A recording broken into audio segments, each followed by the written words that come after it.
Hukum mewakilkan kurban. Salah satu yang disunahkan dalam berkurban, pemilik binatang menyembelih sendiri dengan tangannya. Ini sunnah. Jadi kalau bisa, kalau mampu dan tidak ada halangan, maka pemilik kurban menyembelih sendiri dengan tangannya. Loh, apa bisa dengan tangan menyembelih? Kan tidak tajam. Dengan maksudnya senjata, dengan pisau, dengan apa begitu.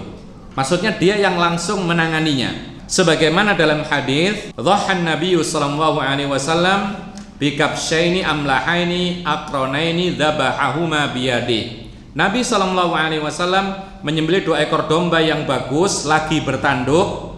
Beliau menyembelih sendiri dengan tangannya. Ini menunjukkan bahwasanya inilah sunnahnya. Jadi kalau kita misalnya nyumbang atau kurban kambing, misalnya 5 ekor, kalau tidak ada halangan dan kita hadir di situ, sembelilah kambing-kambing kita sendiri. Itu sunnah. Selain kita mendapatkan pahala berkurban, kita pun juga mendapatkan pahala mengikuti Rasulullah, sunnah Rasulullah, yaitu menyembelih langsung dengan tangan sendiri. Itu adalah hukum asal.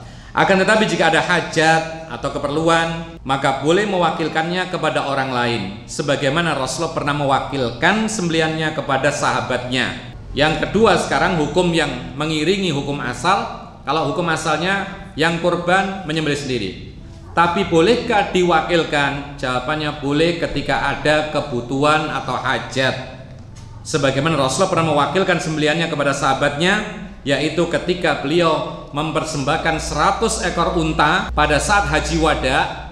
Beliau haji wada, mestinya yang wajib hanya 1 ekor kambing, tapi beliau sembelih dikorbankan di Mekah sebanyak 100 ekor unta. Makanya ini jawaban bagi pertanyaan, boleh nggak saya menyembelih? Saya kan kewajibannya 1. Boleh nggak saya menyembelih di masjid ini 1, di sana 1, di sana 1, dikumpulkan semuanya 10? Boleh nggak? Sangat boleh. Bahkan lebih dari 10 pun boleh.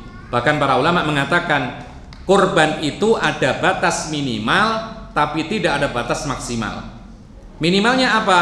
1 ekor kambing. Maksimalnya apa? Tidak ada batasan. 100 sapi pun boleh, 100 ekor unta pun boleh, 1000 kambing pun boleh. Saya tahu di Surabaya itu ada orang yang kaya, dermawan, itu menyembelih atau berkurban. Kalau 1 kali Idul Adha itu berkurban kambing itu sampai 500 ekor, kemudian sapinya sampai lebih dari 20 ekor. 1 orang.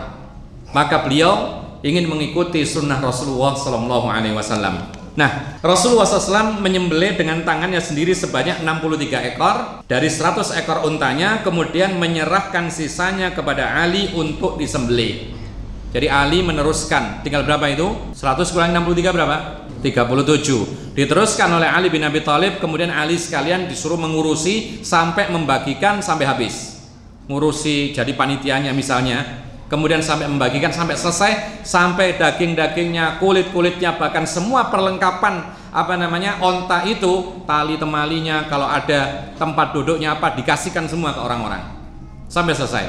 Lalu Rasulullah melarang Ali bin Abi Thalib untuk mengupah jagal diambil dari binatang kurban yang disembelih. Sehingga Ali bin Abi Thalib mengerti perkara ini, maka Ali bin Abi Thalib karena melihat jagal itu memang harus dibayar, maka Ali membayar dari uang-uang pribadi, bukan uang dari ditukar dengan daging kambing atau dagingnya onta atau kulitnya, tidak. Dikeluarkan sendiri untuk membayar supaya tidak terjadi jual beli daging korban yang sudah disembelih. Demikianlah bagi pemilik hewan kurban jika punya udzur seperti sakit. Antum berkurban, kambingnya besar, tapi antum sakit sehingga tidak bisa menyembelih, tidak ada masalah, diwakilkan. Lemah karena tua, lemah misalnya karena tua, atau mungkin memang fisiknya lemah, yang disembelih lebih besar misalnya, takut dipancal misalnya, maka boleh disembelihkan orang lain, tidak mengetahui cara menyembelih, termasuk juga udzur. Jadi berkurban banyak-banyak tapi tidak ngerti cara menyembelih, maka boleh diwakilkan. Cuman kalau bisa belajar supaya pernah merasakan menyembelih dan dia dapat pahala sunnah menyembelih dengan tangannya sendiri. Atau buta, atau kaum wanita juga ada yang berkorban, tapi kan kaum wanita kadang-kadang tidak berani menyembelih. Jangankan menyembelih, melihat darah saja lari. Maka di sini boleh diwakilkan, boleh mewakilkannya kepada orang lain, bahkan menjadi lebih utama. Ini yang pertama. Jadi kesimpulannya apa? Mewakilkan, menyembelih korbannya, hukum asalnya tidak diwakilkan. Tapi ketika ada hajat kebutuhan, maka boleh diwakilkan dan itu tidak dilarang.